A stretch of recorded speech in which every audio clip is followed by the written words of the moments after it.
এত চুপ কেন? ভাবতাছি। তুই আবারও ভাবিস? এটা তো তোর সবচেয়ে বড় বিপদ। কেন? কারণ তোর মাথায় তো চিন্তা ঢুকলে হাসি ভয় পেয়ে পালিয়ে যায়।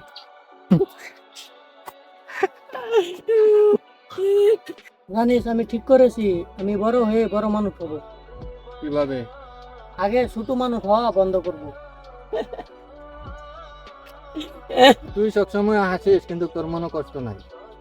আছে তো, কিন্তু কষ্টকে বেশি গুরুত্ব দিলে সে মাথায় উঠে বসে। তুই অন্যরকম রে। আর তুই অনেক চিন্তা করিস, একদিন তোর চিন্তাকে বিয়ে দিয়ে দিব। কি হলো, হঠাৎ চুপ হয়ে গেলে কেন? বাসায় সমস্যা চলতেছে। মায়ের চিকিৎসা, সংসারের খরচ, কিছুই ঠিক মতো না হচ্ছে না। তুই আমাকে আগে বলিস না কেন? সবাইকে নিজের কষ্ট দেখাতে ভালো লাগে না। বন্ধু মানে শুধু হাসির সময় না, কষ্টের সময়ও।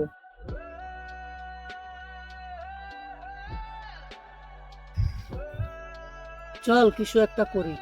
কি করবি? প্রথমে তোকে হাসাবো, তারপর কাজ খুঁজবো। তুই না থাকলে আমি কি করতাম আমি জানি না।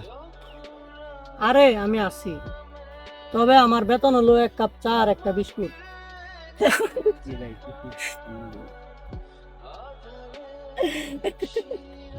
চল দুজনে একসাথে যাই আজকে বাড়িতে।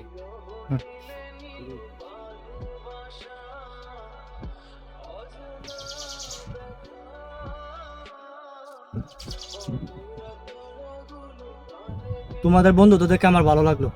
এমন বন্ধু পাওয়া ভাগ্যের ব্যাপার। এ শুধু তোর বন্ধু না, আমাদের পরিবারের মতো। ঠিক বলছেন, তবে পরিবারের মতো হলে খাওয়াবেন কিন্তু।